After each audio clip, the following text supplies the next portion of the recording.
الخير، ثم يقتضي هذا النصرة. إذا كان المؤمن يفعل الخير تعينه، فإذا كان يفعل الشر تحجزه عن الشر.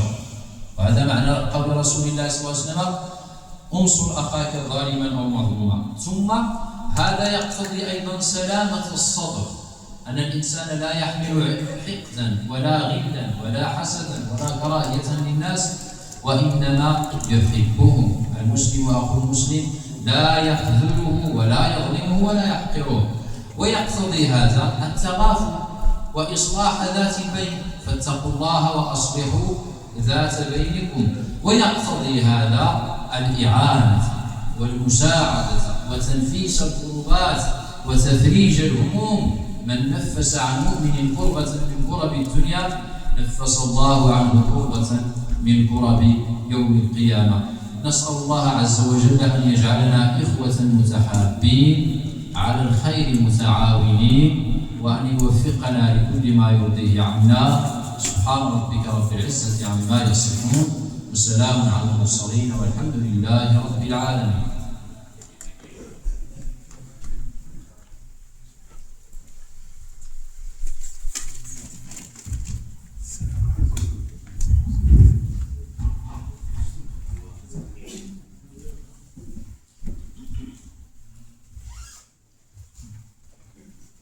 Assalamu alaikum wa rahmatullahi wa barakatuh. Que la paix, la miséricorde et les bénédictions d'Allah soient sur vous. Comme nous en prenons l'habitude depuis le début de ce mois béni, voici la leçon du jour avec pour thème la fraternité islamique. Nous l'aborderons en 7 points essentiels. Le premier, le lien le plus fort, le lien de la foi. La fraternité en islam ne repose ni sur la filiation, ni sur la couleur, ni sur la nationalité, mais sur la foi en Allah et en son unicité.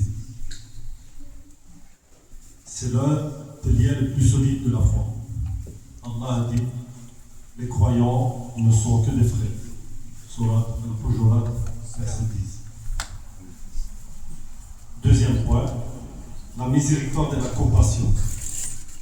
Le croyant ressent la douleur de son frère et se réjouit de sa joie. Ils sont comme un seul corps. Lorsqu'un membre souffre, tout le reste du corps ressent des effets par l'insomnie et la fièvre. Le prophète sallallahu alayhi wa sallam a dit: l'exemple des croyants dans leur amour, leur miséricorde et leur compassion mutuelle est celui d'un corps. Lorsqu'un membre souffre, tout le corps lui répond par l'insomnie et la fièvre. Rapporté pour Muslim. Troisième point, aimer le bien pour autrui. La foi n'est complète que lorsque le musulman aime pour son frère ce qu'il aime pour lui-même, comme bien, réussite et élévation. Le prophète sallallahu alayhi wa sallam a dit: aucun de vous ne croit véritablement jusqu'à ce qu'il aime pour son frère ce qu'il aime pour lui-même. Rapporté par le Bukhari. Quatrième point, le soutien et l'assistance. La fraternité implique de se tenir aux côtés du musulman dans la vérité et de l'empêcher de commettre l'injustice et de le soutenir en cas de besoin. Le prophète sallallahu alayhi wa sallam a dit: soutiens ton frère, qu'il soit injuste ou victime d'injustice. On demanda alors: ô messager d'Allah, nous le soutenons s'il est victime, mais comment le soutenir s'il est injuste? Il répondit: en l'empêchant de commettre l'injustice. Rapporté par un Bukhari. Cinquième point, la pureté du corps et de la langue. La véritable fraternité empêche le musulman de nuire à son frère par sa langue, médisant son moquerie, ou par sa main, et lui impose de préserver son sang, ses biens et son honneur. Le prophète sallallahu alayhi wa sallam a dit: le musulman est le frère du musulman. Il ne l'opprime pas, il ne l'abandonne pas, il ne le méprise pas. Rapporté par Muslim. Sixième point, l'indulgence et la réconciliation. En cas de différend, l'islam ordonne de se hâter vers la réconciliation afin d'éviter de rompre les liens avec son frère plus de 3 jours. Allah Jawazal dit: réconciliez donc vos 2 frères. Surat Al-Hujurat, verset 10.